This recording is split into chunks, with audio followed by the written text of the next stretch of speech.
August 15th, 1953. Tehran, Iran. The city sleeps uneasily beneath a heavy summer sky. Warm air drifts through narrow streets lined with aging stone buildings and shuttered shops. The faint glow of street lamps reflects off dust hanging in the night air. Somewhere in the distance, a stray dog barks and a lone taxi rattles through a quiet intersection. But inside the dim corridors of power, Tehran is wide awake. In a modest villa hidden behind high walls in the northern part of the city, a man sits at a small wooden desk surrounded by maps, coded telegrams, and stacks of intelligence reports. The room smells faintly of cigarette smoke and hot paper. The man studying the documents is an American intelligence officer.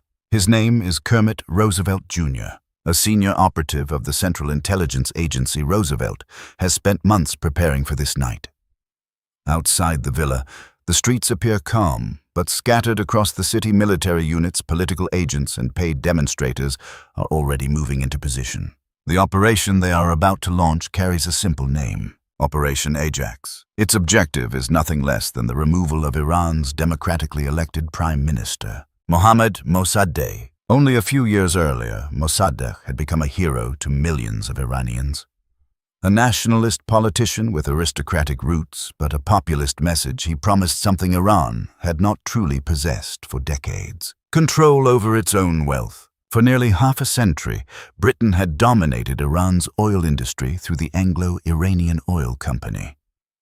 Vast oil fields in the southern city of Abadan produced enormous profits, but most of that money flowed out of the country. British refineries prospered. British warships sailed. British industry thrived. Meanwhile, many Iranians saw little benefit from the resources beneath their own soil. In 1951, Mossadegh changed everything. Standing before Iran's parliament, the Majlis, he pushed through a radical decision: the nationalization of the oil industry. The Anglo-Iranian Oil Company was expelled.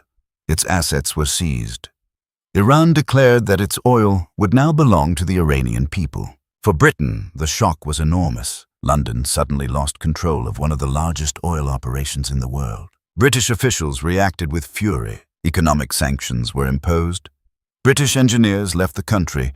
Warships patrolled the Persian Gulf. A blockade slowly strangled Iran's oil exports. But Mossadegh refused to back down. In the streets of Tehran, crowds rallied behind him. To many Iranians, he represented independence from foreign control. Yet across the Atlantic, a different calculation was taking shape. In Washington, American officials watched events with growing concern. This was the early Cold War. The Soviet Union loomed just across Iran's northern border. If Iran's fragile economy collapsed under British sanctions, American policymakers feared the country could fall into political chaos. And in that chaos, the powerful Iranian Communist Party, known as the Tudeh, might rise. For U.S. strategists, that possibility was unacceptable. By 1953, a quiet agreement had formed between London and Washington. Mossadegh had to go. The plan to remove him would be a joint intelligence operation between the CIA and Britain's Secret Intelligence Service. Propaganda would turn public opinion. Clerics would be encouraged to denounce the Prime Minister. Military officers, loyal to the monarchy, would move at the right moment. And at the center of the strategy stood Iran's young monarch, Shah Mohammad Reza Pahlavi. The Shah ruled Iran formally as king, but Mossadegh's growing popularity had steadily weakened the monarchy's influence. If the coup succeeded, the Shah's power would be restored. If it failed, the monarchy itself could collapse. Inside the villa, Roosevelt leans over a map of Tehran. Small circles mark key locations: the Prime Minister's residence, military barracks, radio stations, government ministries. Every step of the operation has been carefully timed, yet even Roosevelt knows the situation is fragile. Iranian politics is volatile.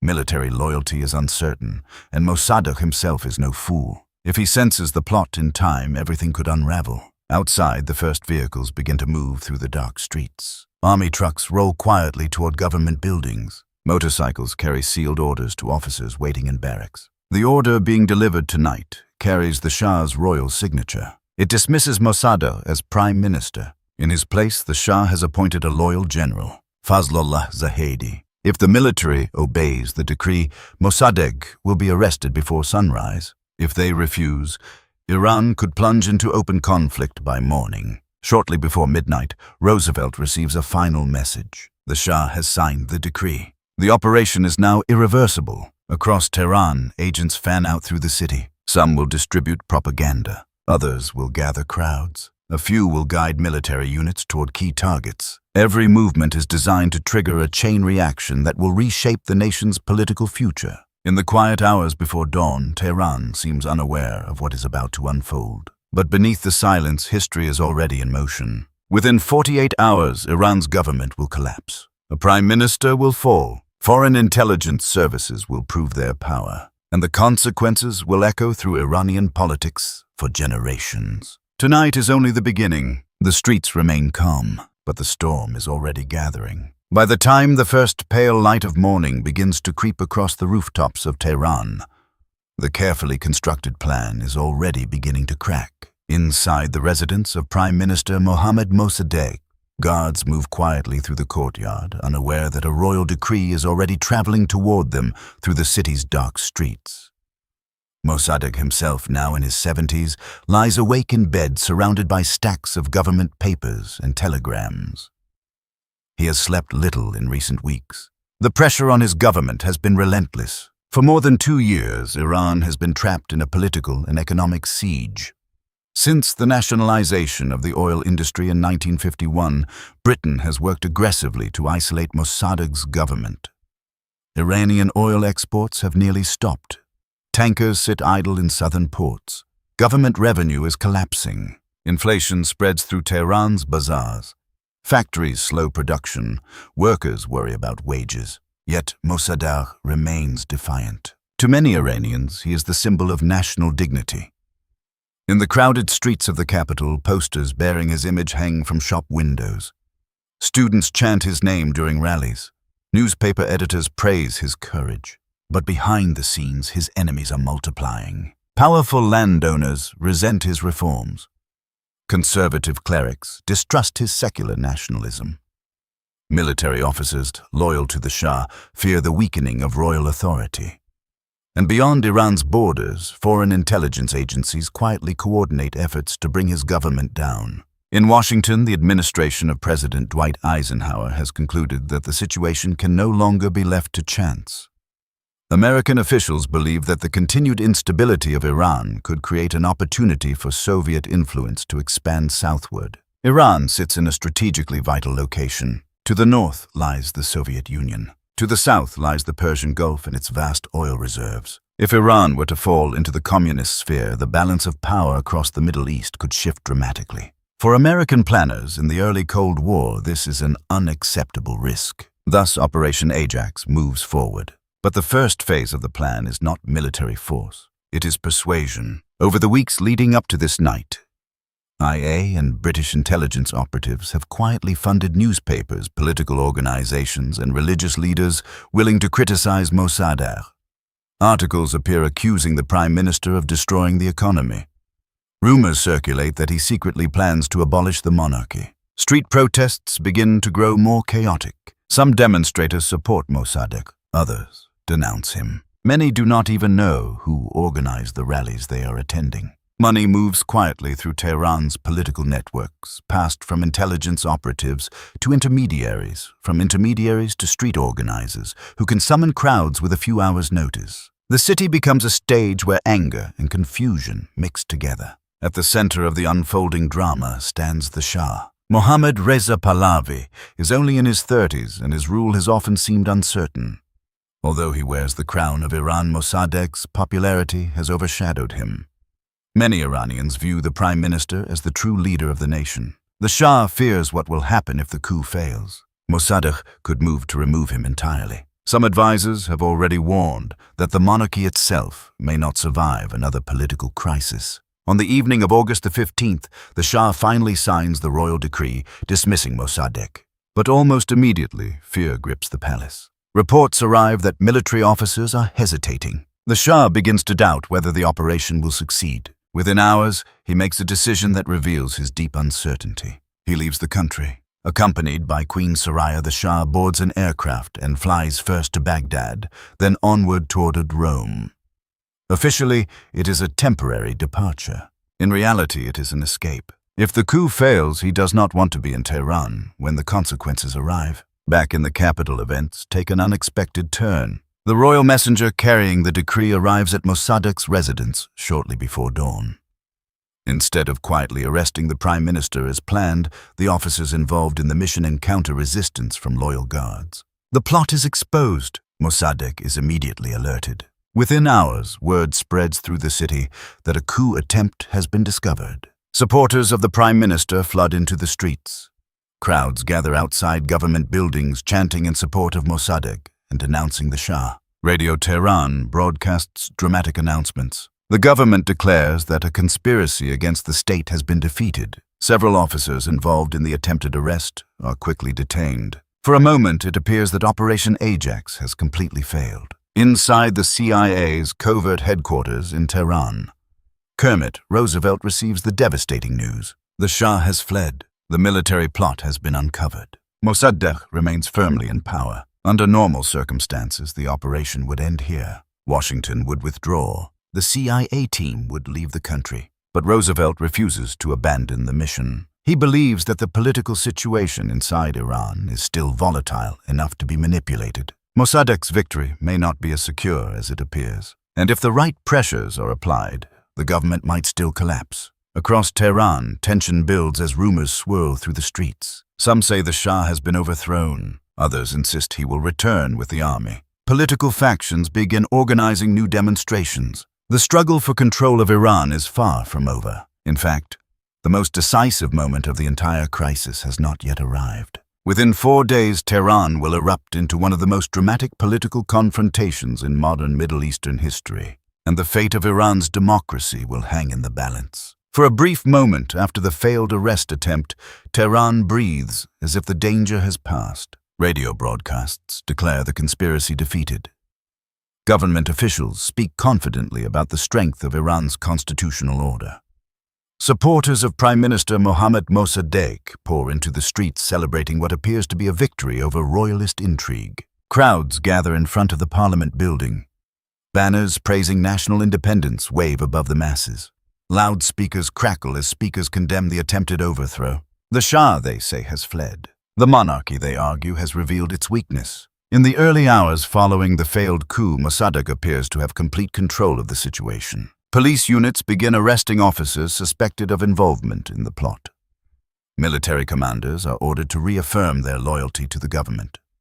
Officials move quickly to secure the capital's radio stations and government ministries. Across the city, trucks carrying soldiers loyal to the Prime Minister patrol major intersections. For many observers, it seems the crisis has ended. But inside a quiet safe house in northern Tehran, Kermit Roosevelt studies the situation with growing intensity. The CIA officer has just received confirmation that Washington expects the operation to be terminated. The first coup attempt has collapsed. The Shah has fled the country. Iran's government has exposed the plot.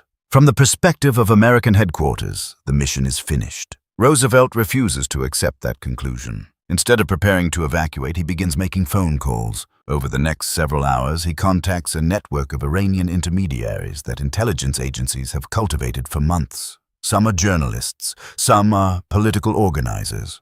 Others are street leaders capable of mobilizing large groups of demonstrators on short notice. Money begins to move again through the city. Bundles of cash are distributed quietly among organizers who know how to summon crowds. New instructions spread through the network. The narrative must change. Instead of celebrating Mossadegh's victory, the streets must begin to question his leadership. In Tehran's crowded bazaars, rumors begin circulating almost immediately. Some claim Mossadegh plans to abolish the monarchy completely. Others insist the Prime Minister intends to establish a republic aligned with communist forces. Still others whisper that the powerful Tudeh party is preparing to seize control of the government. These stories spread quickly through tea houses, marketplaces, and mosques. In a city where political tensions are already high, rumor moves faster than fact. At the same time, Roosevelt reaches out to one of the most important figures still inside Iran, General Fazlollah Zahedi, the Shah's chosen replacement for Mossadegh.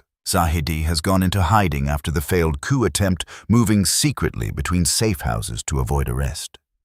But Roosevelt knows that Zahedi's presence is essential to the operation. Without a visible alternative leader, opposition to Mossadegh cannot fully organize. Through intermediaries, Roosevelt assures the general that the plan is not over. Another opportunity is coming. Meanwhile, the political atmosphere in Tehran becomes increasingly unstable. Supporters of Mossadegh celebrate their victory by organizing massive demonstrations across the city.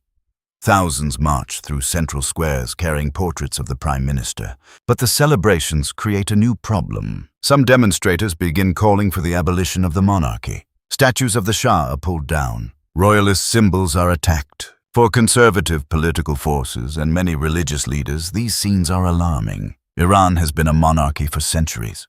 Even critics of the Shah are not prepared to see the institution disappear entirely. Roosevelt recognizes the potential impact immediately. If the public can be convinced that Mossadegh is allowing the destruction of the monarchy, conservative factions may turn against him. Within days, carefully organized demonstrations begin appearing across Tehran. Some of the crowds support Mossadegh, others condemn him. Paid agitators mix with genuine protesters. Arguments break out in the streets. Political slogans echo through crowded avenues. The capital begins to feel like a city on the edge of confrontation. Inside government offices, Mossadegh struggles to maintain control. The Prime Minister knows that powerful forces are working against him, but the exact scope of the conspiracy remains unclear.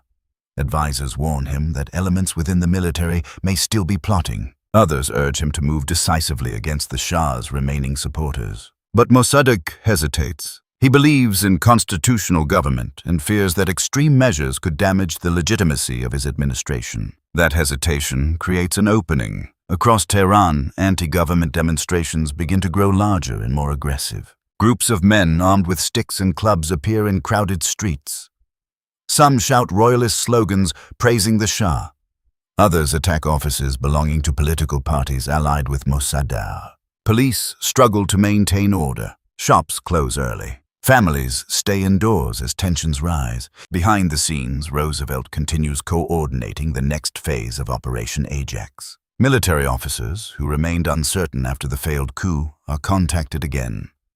Some are persuaded that the Prime Minister's government is collapsing. Others are promised support if they move against Mossadegh. Gradually, a new plan begins to take shape. This time the strategy will rely less on secrecy and more on overwhelming public pressure. If the streets of Tehran erupt in chaos, military commanders may conclude that only decisive intervention can restore stability. And if those commanders act in the name of the Shah, the monarchy could be restored, even without the king present in the country. By the evening of August 18th, tension across the capital is reaching a breaking point. Crowds gather in multiple districts. Rumors swirl through every neighborhood. Some believe Mossadegh will soon declare a republic. Others insist the army is preparing to intervene. No one knows what will happen when the sun rises the next morning. But one thing is certain. The struggle for Iran's future has entered its most dangerous phase. Within hours, the streets of Tehran will explode into violence, and the fate of the nation will be decided in a single chaotic day. August 19th, 1953.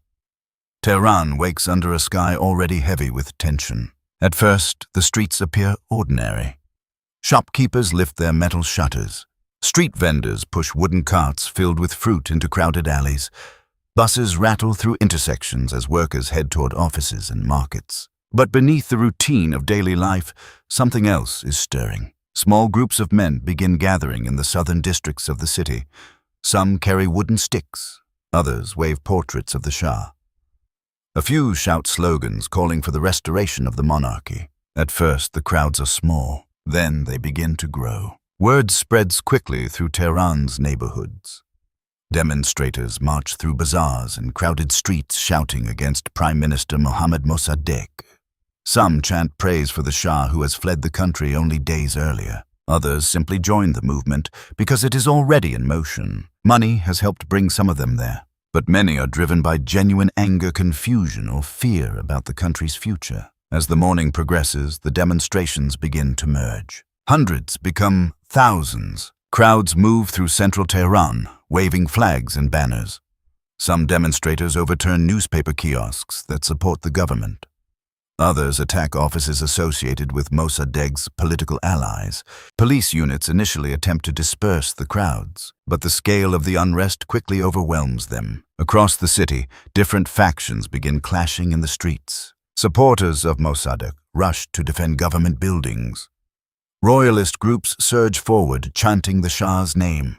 Sticks and stones fly through the air. The capital begins to descend into chaos. Inside his residence, Mossadegh receives reports that demonstrations are spreading rapidly across Tehran. Advisors gather around him, trying to piece together what is happening. Is this a spontaneous uprising, or is another coup underway? No one can say with certainty. The Prime Minister orders loyal military units to move into the city and restore order. But even within the army, loyalties are uncertain. Some officers remain committed to Mossadegh. Others quietly sympathize with the Shah. And still others are simply waiting to see which side will prevail. Meanwhile, the demonstrations continue to grow larger. By midday, huge crowds fill the streets surrounding key government buildings. Protesters attack symbols of Mossadegh's authority. Government vehicles are overturned. Political offices are ransacked. Amid the chaos, something critical begins to change. Elements of the Iranian military start moving. Armored vehicles appear in the streets. Soldiers climb onto tanks and trucks as units leave their barracks.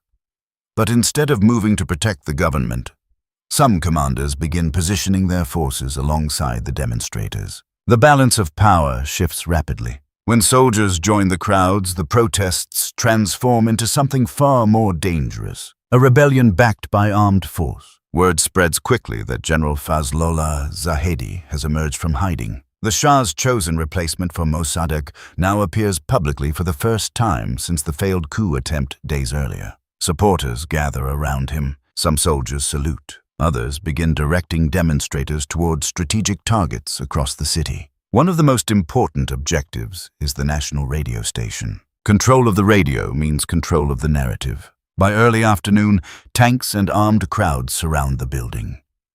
After a brief confrontation, the station falls into the hands of Zahedi's supporters. Soon a new voice echoes across Iran. The broadcast declares that Mossadegh has been removed from power by royal decree. General Zahedi announces that he is now the lawful Prime Minister of Iran. For many listeners across the country, the announcement is shocking. Only days earlier, the government had claimed to defeat a coup attempt. Now another uprising appears to be succeeding. Back at Mossadegh's residence, the situation deteriorates quickly. Armed units loyal to Zahedi begin advancing toward the compound. Tanks roll through the streets accompanied by crowds shouting royalist slogans. Gunfire erupts. Defenders inside the residence return fire as attackers push forward. Smoke rises above the neighborhood as fighting intensifies. After hours of resistance, the defenders begin to lose ground. The walls surrounding Mossadegh's compound are breached. Soldiers and demonstrators surge into the property. Buildings are set on fire. Mossadegh escapes through a back exit shortly before the attackers reach the main house. By evening, the Prime Minister, who once commanded overwhelming popular support, has disappeared into hiding. Across Tehran, celebrations begin among the coup's supporters. Crowds cheer in the streets. Portraits of the Shah reappear in public squares. Military units loyal to Zahedi take control of key government buildings. The capital slowly settles into a tense calm. In Rome, the Shah receives word that the operation has succeeded. Within days, he will return to Iran as the restored ruler of the country. But for many Iranians, the events of this day will leave deep and lasting scars. A democratically elected government has been overthrown. Foreign intelligence agencies have helped shape the outcome. And a new chapter in Iran's political history has begun. Yet the consequences of this single day will not fully reveal themselves for decades. The forces unleashed in August 1953 will echo through the country's politics, shaping conflicts that extend far beyond the streets of Tehran. The coup may be over, but the story of its impact has only just begun. As darkness settles over Tehran on the evening of August 19th, the smoke from burned buildings still drifts through the warm night air. The fighting has largely stopped, but the city feels transformed. Only hours earlier, the capital of Iran had been divided between rival political forces, uncertain which side would prevail. Now the outcome is unmistakable. Armed units loyal to General Fazlollah Zahedi patrol the streets. Military trucks rumble through major intersections. Soldiers guard government ministries, radio stations, and police headquarters. The portraits of Shah Mohammad Reza Pahlavi that had been torn down days earlier begin to reappear on public buildings. Tehran is no longer in revolt. It is under new authority. Inside the national radio station, Zahedi's supporters broadcast repeated announcements declaring the restoration of royal power. The message spreads across the country. Mohammad Mossadegh is no longer prime minister. The Shah's government has returned. For many Iranians listening from distant towns and villages, the sudden shift is confusing. Only days before government broadcasts had proclaimed victory over a royalist conspiracy. Now, a different voice speaks with the authority of the state. Across Tehran, arrests begin almost immediately. Police and military units search for officials who supported Mossadegh's administration. Political organizers associated with the Prime Minister's National Front movement attempt to disappear into the city's crowded neighborhoods. Some succeed, others are captured within hours. Meanwhile, the most important figure in the crisis remains in hiding. Mossadegh has escaped the destruction of his residence, but his options are shrinking rapidly. The network of supporters that once surrounded him has been shattered by the speed of the uprising. Many of his closest allies have already been detained. Military commanders who once pledged loyalty now openly support the Shah. For the first time since he took office, Mossadegh stands almost completely alone. Throughout the night, soldiers search Tehran for signs of the former prime minister. Checkpoints appear along major roads. Patrols move through residential districts asking questions. Rumors spread quickly through the city. Some claim Mossadegh has already fled the country. Others insist he is hiding in the home of a loyal supporter. The uncertainty adds to the tension gripping the capital. 2 days later, the search ends. Mossadegh emerges from hiding and surrenders to military authorities. The man who once commanded massive popular support walks calmly into custody. Witnesses describe him appearing tired but composed. He understands that the political battle has been lost. Soon afterward, the new government announces that Mossadegh will stand trial for treason. The charges accuse him of defying the authority of the Shah and attempting to undermine Iran's constitutional monarchy. For his supporters, the accusations are deeply controversial. They argue that Mossadegh acted within the authority granted by parliament and the Iranian constitution. To them, the events of August 1953 represent not a defense of the monarchy, but the destruction of a democratic government. But the balance of power has shifted decisively. With the military now firmly under Zahedi's command, opposition voices carry little weight. In December 1953, Mossadegh appears before a military tribunal. The courtroom becomes one of the most closely watched political stages in Iran. Observers note the striking contrast between the aging former prime minister and the officers judging him. Mossadegh speaks with a quiet dignity throughout the proceedings. He defends his actions as necessary steps taken to protect Iran's independence from foreign control. He insists that the nationalization of the oil industry was the will of the Iranian people. He does not deny opposing the Shah's interference in government affairs, but he rejects the claim that he ever intended to overthrow the monarchy entirely. The tribunal ultimately delivers a verdict that reflects the new political order. Mossadegh is convicted, yet instead of receiving a harsh sentence, he is given 3 years of solitary confinement, followed by lifelong house arrest. The decision is deliberate. The new government wants to remove Mossadegh from politics without turning him into a martyr. After serving his prison sentence, the former prime minister is confined to his rural home in the village of Ahmadabad, where he will live quietly under surveillance for the rest of his life. Meanwhile, the Shah prepares to return. On August 22nd, only 3 days after the coup succeeds, Mohammad Reza Pahlavi flies back into Tehran. Crowds gather at the airport to greet him. Some come out of genuine loyalty. Others arrive because government officials and military officers have organized large public demonstrations of support. As the Shah's plane touches down, photographers capture the moment that will soon appear in newspapers around the world.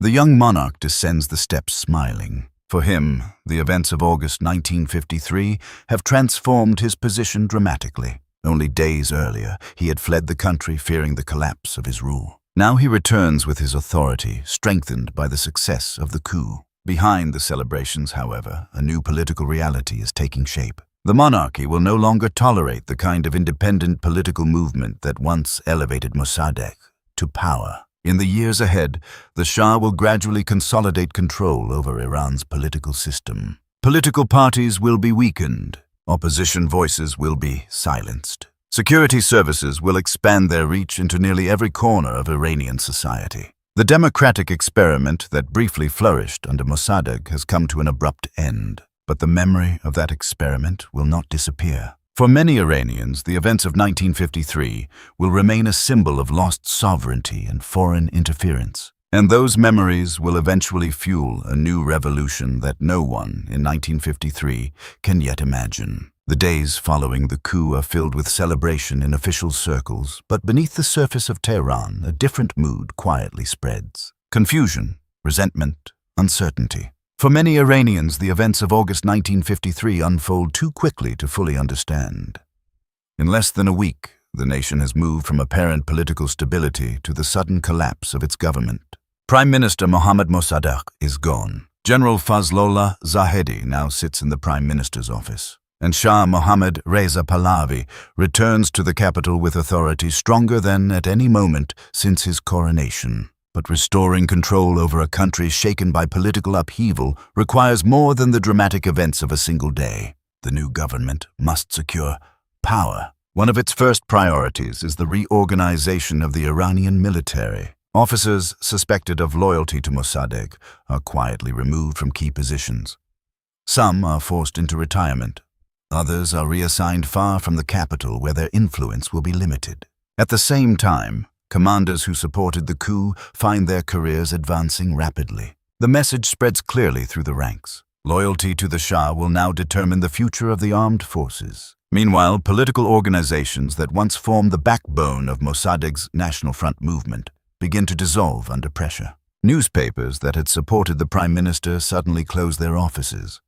Editors receive warnings that criticism of the monarchy will no longer be tolerated. Political gatherings shrink as organizers fear arrest. Within weeks, the vibrant political debates that once filled Tehran's cafes and university halls begin to disappear. The Shah has learned an important lesson from the crisis. Independent political movements can challenge the throne. They must be controlled. To ensure that control, the monarchy begins expanding the country's internal security apparatus. Over the coming years, a powerful intelligence and security organization will emerge. Its name will become widely known: SAVAK. Created with assistance from foreign intelligence services, the organization's purpose is clear: monitor political opposition, detect threats to the monarchy, silence dissent before it can grow into rebellion. Agents will eventually operate across universities, government offices, labor unions, and even religious institutions. For many Iranians, the presence of the security services will become an unavoidable part of daily life. But in the early months after the coup, the Shah focuses on another crucial issue: the oil industry. Mossadegh's nationalization of Iranian oil had triggered the entire crisis. Britain had lost control of its enormous oil operation in Abadan, and Western governments had responded with economic pressure that nearly crippled Iran's economy. Now the new government must find a solution. Negotiations quietly begin between Iranian officials and a group of Western oil companies. The result is a compromise that will shape Iran's economy for decades. Instead of returning full control to the former Anglo-Iranian oil company, a new international consortium is created. Several major American oil companies join British interests in managing Iranian oil production. Iran will receive a larger share of the profits than before, but operational control remains largely in foreign hands. For Western governments, the arrangement achieves two goals: oil production resumes, and Iran remains firmly within the Western sphere during the Cold War. The United States quickly becomes the Shah's most important international ally. American economic assistance flows into the country. Military advisors arrive to help modernize Iran's armed forces. Diplomatic ties strengthen as Washington views the Shah as a key partner in containing Soviet influence in the Middle East.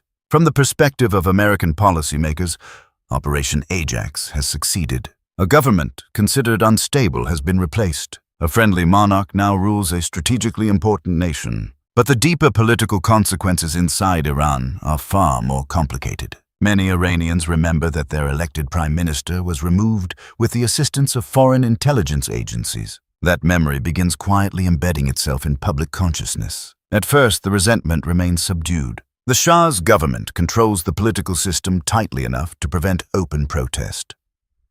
Economic growth during the following years brings new infrastructure, modern industries, and expanding cities. Tehran grows rapidly. Universities expand. Oil revenues increase. For a time, it appears that the country has moved beyond the crisis of 1953. Yet beneath the modernization programs and political stability lies an unresolved question. Who truly controls Iran's future? Is it the monarchy? Is it the Iranian people? Or is it the powerful foreign governments that intervened during one of the nation's most critical moments? That question will continue to linger through the decades that follow. And slowly, almost invisibly at first, the forces that will one day challenge the Shah's rule begin to take shape. Among students, among intellectuals, among religious leaders who believe the monarchy has become too closely tied to foreign powers. The coup has ended one political struggle, but it has quietly planted the seeds for another. In the weeks after the coup, the reaction beyond Iran's borders unfolds with a mix of quiet relief,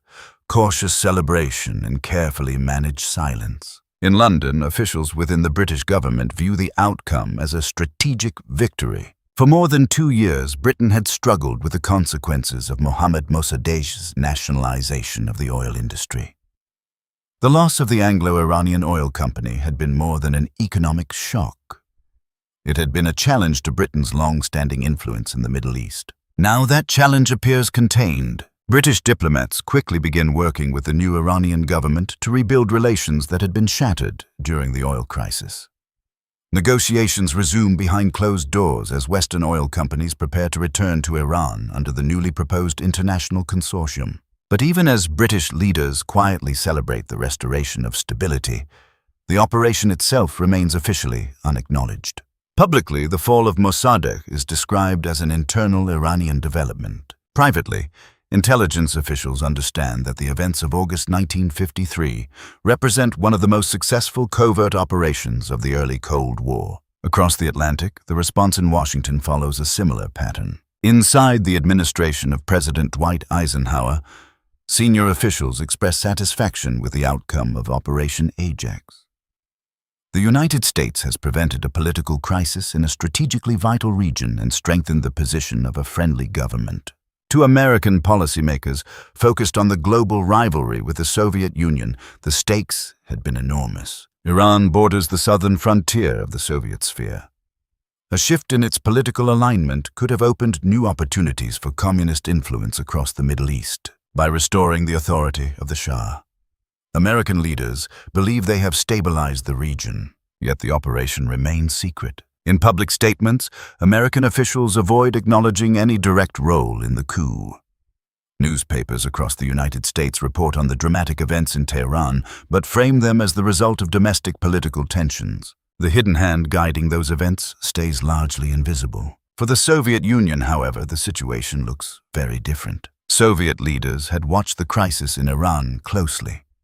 Mossadegh was not a communist, but his defiance of Western oil interests had attracted attention within Moscow. After the coup succeeds, Soviet newspapers condemn the events as evidence of Western imperialism. Commentaries accuse the United States and Britain of interfering in the affairs of a sovereign nation. The language is strong, but the Soviet Union ultimately takes no direct action. The Cold War confrontation continues through propaganda and diplomacy rather than military confrontation. Across the Middle East, the coup triggers a wave of concern among nationalist leaders. In countries such as Egypt, Syria, and Iraq, political movements have been growing that challenge traditional monarchies and foreign influence. Many of these movements see Mossadegh's nationalization of Iranian oil as an example of how a determined government might reclaim control over national resources. His sudden overthrow sends a powerful signal. Foreign powers are still willing to intervene when their interests are threatened. Among young political activists in the region, the events of 1953 become a warning. National independence may be more fragile than it appears. Inside Iran itself, however, public discussion of the coup remains tightly controlled.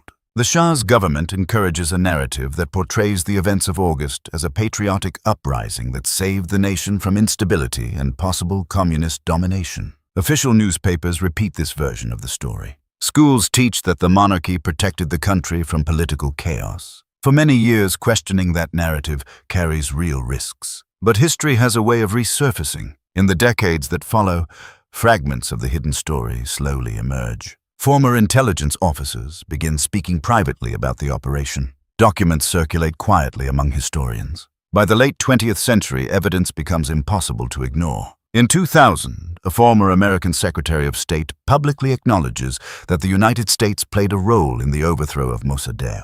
More than a decade later, declassified documents from the CIA confirm the details of Operation Ajax. The secret is no longer hidden. For many Iranians, these revelations validate suspicions that have existed for generations. The fall of their elected prime minister had not been merely the result of domestic politics. It had been shaped by the strategic calculations of powerful foreign governments. That realization deepens a sense of historical grievance that will influence Iranian attitudes toward the West for decades. Yet the most dramatic consequences of the coup are still unfolding inside Iran itself. The Shah's authority continues to grow. Political opposition remains suppressed, and as the years pass, the gap between the monarchy and many segments of Iranian society slowly widens. The stability created by the events of 1953 begins to look less permanent than it once seemed, because the forces that shaped the coup did not disappear. They simply moved underground. During the years that follow the coup, Iran begins to change at a breathtaking pace. At first glance, the country appears to be entering an era of modernization and stability. Oil revenues begin flowing again after the new international consortium resumes production. With Western companies managing much of the industry and global demand for oil rising steadily, Iran's economy starts to recover from the crisis that had nearly bankrupted Mossadegh's government. New highways stretch outward from Tehran. Factories rise along the edges of expanding cities. Universities grow larger as thousands of young Iranians enter higher education for the first time. The Shah presents himself as the architect of a modern nation. With strong support from the United States and other Western allies, he launches ambitious development programs designed to transform Iran into a regional power. American military equipment arrives in increasing quantities. Iranian officers train alongside Western advisors. Economic aid and investment help finance infrastructure projects that reshape the country's urban landscape. For many observers abroad, Iran begins to look like a success story. But beneath the surface of modernization, tensions slowly accumulate. The Shah's growing authority comes with a heavy political cost. Independent political parties remain weak or heavily controlled. The National Front movement that once supported Mossadegh exists only in fragmented underground networks. Public criticism of the monarchy becomes increasingly dangerous. The security organization, SAVAK, expands its reach through universities, newspapers, labor unions, and government ministries. Students learn that political activism can lead to interrogation. Journalists learn that certain subjects cannot be printed. Political opponents learn that dissent may carry consequences far beyond public debate. For a generation of young Iranians growing up during the 1960s and 1970s, this environment creates a deep sense of contradiction. On one hand, the country appears to be modernizing rapidly. On the other, the political system offers little room for participation. The Shah attempts to address some of these tensions through a sweeping reform program known as the White Revolution. Beginning in the early 1960s, the initiative introduces land reform literacy campaigns, expanded education for women, and major investments in rural development. Some of these policies genuinely transform Iranian society. Millions of rural families gain access to land ownership. Literacy rates begin to climb. Women enter universities and professional careers in greater numbers. But the reforms also disrupt traditional structures that had defined Iranian society for centuries. Land reforms weaken the power of rural landowners but fail to create stable prosperity for many farmers. Rapid urban migration sends waves of new residents into cities that struggle to absorb them. Economic inequality becomes more visible as oil wealth concentrates in certain sectors of society, and among religious leaders concern grows about the cultural direction of the country. Some clerics believe that the Shah's modernization policies are pushing Iran too quickly toward Western social models. One voice in particular begins to gain attention among these critics: Ayatollah Ruhollah Khomeini. In 1963, Khomeini openly condemns the Shah's government, accusing the monarchy of corruption and subservience to foreign powers. His speeches draw directly upon the memory of 1953. To many of his followers, the overthrow of Mossadegh represents the moment when Iran's political independence was betrayed. Khomeini argues that the monarchy has continued that pattern by aligning closely with Western governments, particularly the United States. The Shah responds swiftly. Khomeini is arrested and eventually forced into exile. For the moment, the opposition remains fragmented. Leftist student groups, nationalist politicians, religious activists, and intellectual critics all oppose the Shah for different reasons. Yet they lack a unified movement capable of challenging the monarchy. But the grievances continue to accumulate. Economic modernization brings prosperity to some but leaves others feeling excluded. Political repression prevents the peaceful expression of dissent. And the memory of foreign involvement in Iran's political system lingers quietly beneath the surface of public life. By the mid-1970s, Iran's oil revenues have surged to unprecedented levels following the global energy crisis. The country becomes one of the wealthiest states in the region. Tehran transforms into a booming metropolis filled with modern office towers, luxury hotels, and crowded highways. The Shah celebrates what he calls the arrival of a new Iranian civilization. Yet even as wealth increases, the political structure remains rigid. Opposition movements continue to operate underground. University campuses become centers of protest. Religious networks quietly expand their influence among communities that feel alienated from the government's vision of modernization. Few observers in the early 1970s fully grasp how volatile the situation has become. The Shah appears secure. His army is powerful. His intelligence services monitor dissent across the country. But history has a way of building pressure slowly before releasing it all at once. And the unresolved legacy of the 1953 coup still shapes how many Iranians view the relationship between their government and the outside world. Within a few years, that pressure will erupt into a revolution that will transform Iran once again. By the late 1970s, the stability that had defined Iran for more than 2 decades begins to fracture. At first, the signs appear subtle. University students gather in lecture halls discussing politics more openly than before. Intellectuals circulate essays criticizing the monarchy's concentration of power.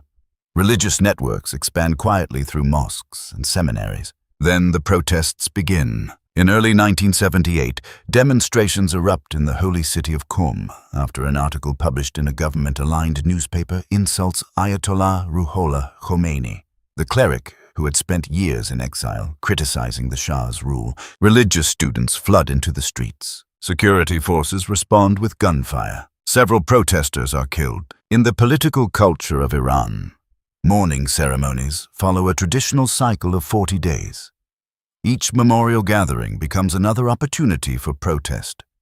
Each protest brings new confrontations with police. The movement spreads. From Qom to Tabriz, from Tabriz to Isfahan, from Isfahan to Tehran. With every passing month, the demonstrations grow larger. Students, workers, merchants, and religious leaders begin marching together in unprecedented numbers. The streets that once celebrated modernization now echo with chants demanding the end of the monarchy. Throughout the crisis, one memory continues to shape the political imagination of many protesters: the events of 1953. For a generation of Iranians who had grown up under the Shah's rule, the overthrow of Mohammad Mossadegh had become a powerful symbol. It represented the moment when Iran's democratic path was interrupted. The moment when foreign intervention helped determine the country's political future. Protesters invoke Mossadegh's name in speeches and slogans. Some carry his portrait beside images of Ayatollah Khomeini. The connection between past and present becomes unmistakable. Many Iranians now see the monarchy not as a guardian of stability, but as the system that replaced the democratic government their parents once supported. As the protests intensify, the Shah struggles to regain control. His government announces reforms. Political prisoners are released. Restrictions on the press are loosened. But the gestures come too late. After years of tight political control, public anger pours into the streets with unstoppable momentum. In September 1978, the crisis reaches a terrifying turning point. Thousands of protesters gather in Tehran's Jaleh Square to demand the Shah's resignation. Security forces open fire on the crowd. The day becomes known as Black Friday. Dozens, perhaps hundreds, are killed. The violence destroys any remaining possibility of compromise between the monarchy and the opposition. Strikes spread across the country. Oil workers walk out of refineries. Government offices shut down, banks close. Iran's economy grinds toward paralysis. Meanwhile, Ayatollah Khomeini continues directing the revolutionary movement from exile, first in Iraq and later in France. His recorded speeches circulate through Iran on cassette tapes, spreading his message far beyond the reach of government censorship.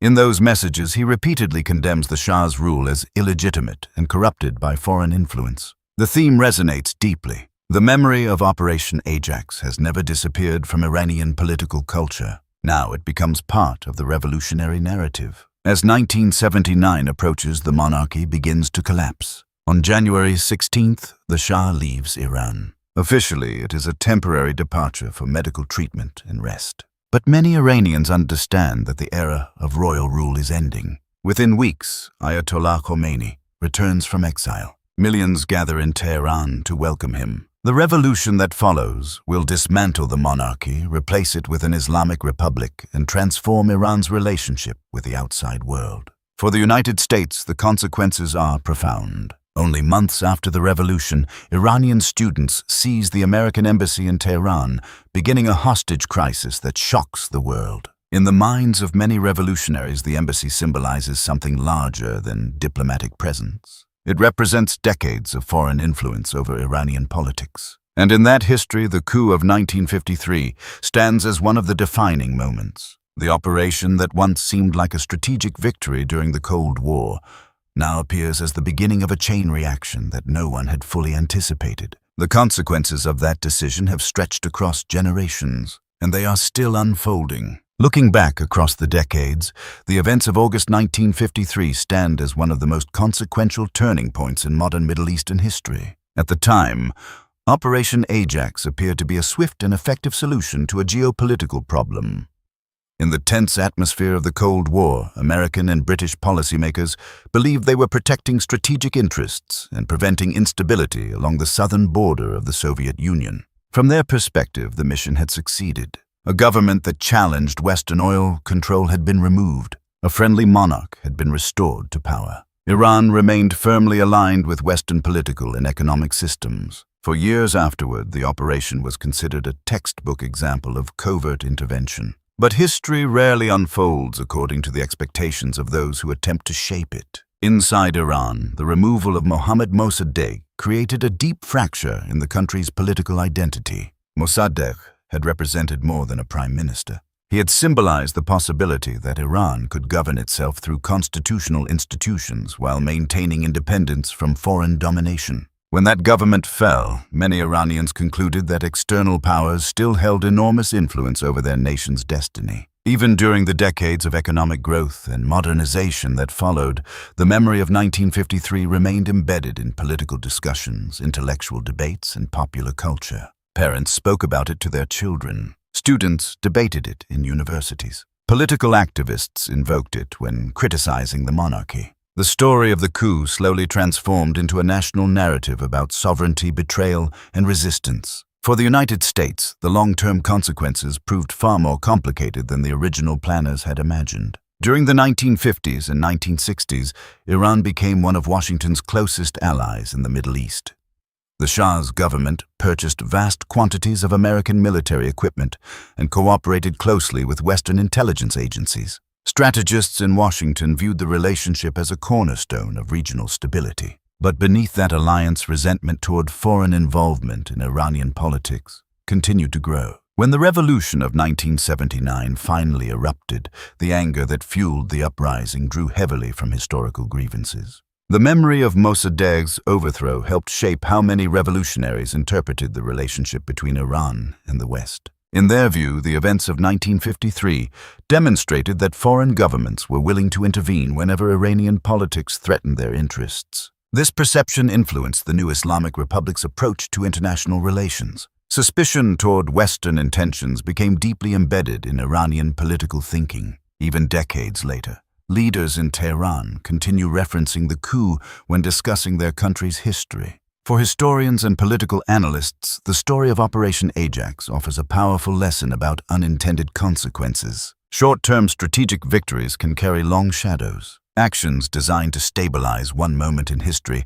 may ultimately reshape entire generations of political attitudes. The overthrow of Mossadegh did not simply change Iran's leadership. It altered how millions of people understood their country's relationship with global power. It shaped the rise of a monarchy that would eventually collapse in revolution. It contributed to the distrust that continues to influence relations between Iran and the United States today. And it remains a defining chapter in the history of modern Iran. If you stand in Tehran today, the city that witnessed the chaos of August 1953 has grown into a vast metropolis of millions. Highways cut through districts that once held narrow streets filled with demonstrators. New buildings stand where tanks once rolled toward the Prime Minister's residence. But history has not disappeared from those streets. The echoes of that coup still shape political debates, national memory, and international tensions. Because the story of Iran's 1953 coup is not simply about the fall of one government. It is about how a single intervention altered the trajectory of a nation, and how the consequences of that moment continue to influence the world long after the smoke of the coup faded from the streets of Tehran. END